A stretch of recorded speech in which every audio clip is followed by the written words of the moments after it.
Don't assume it was left by accident. If you see something, say something.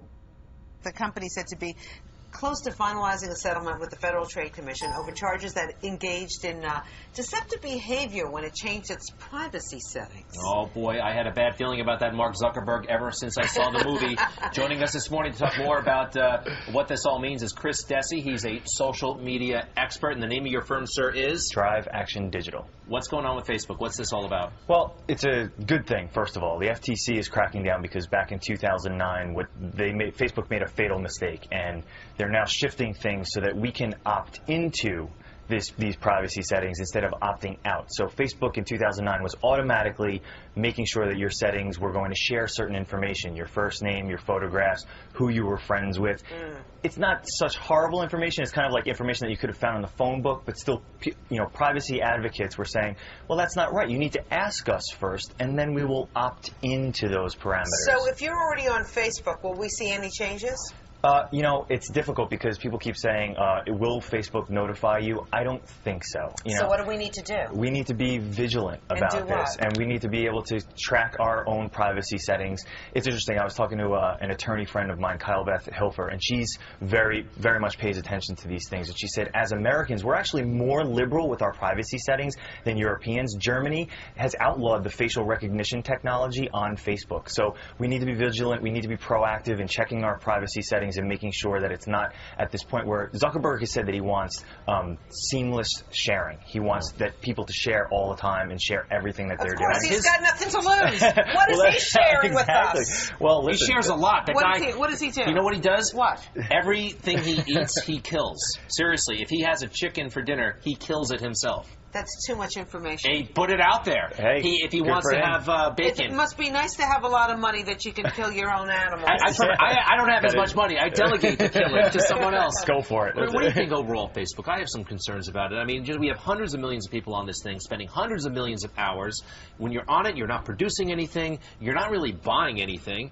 I think it could arguably be a big waste of time and also hurting the economy. What do you think? I think partially, I understand where you're coming from, but I disagree. I feel like in certain ways, this technology is bringing us closer together. I think that I disagree with you. I know people Yeah. who are masters of the universe, to people who run billion-dollar firms.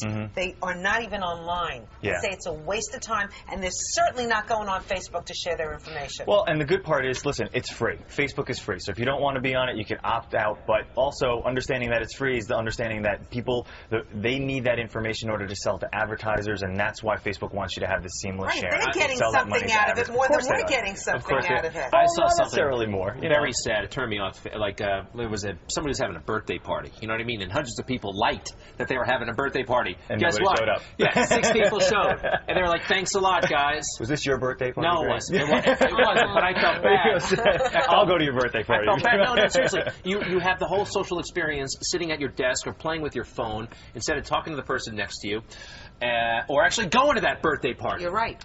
You're right. And I have to say, I have a problem with Facebook because there are some pages out there that are not, sanctioned. We try to get it down repeatedly, and it's still there. They're aggressively attempting to make us share as much information as we possibly can. Well, I don't know. How about Twitter? Where does that come in? Twitter's similar. Twitter, it's a different platform, but I still think Twitter is a little bit more business skewed. See, that's what I think. Yeah.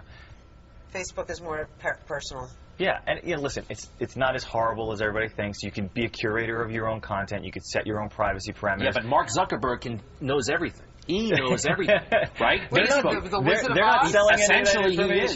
They said not for now. What if he has a bad day? Seriously. Well, maybe, yeah. Then but they're growing globally. Listen, there are international social networks that are decreasing by 50%. People are leaving those other competitors and they're going on to Facebook. How's Google Plus doing? Google Plus is doing better. They actually just released business pages for Google Plus. So we just did our Drive Action Digital business page, and we have another business page for the Athletes Network. And it's interesting because Google and search algorithms and keywords in conjunction with these pages could be really interesting for businesses. So we'll see. All right.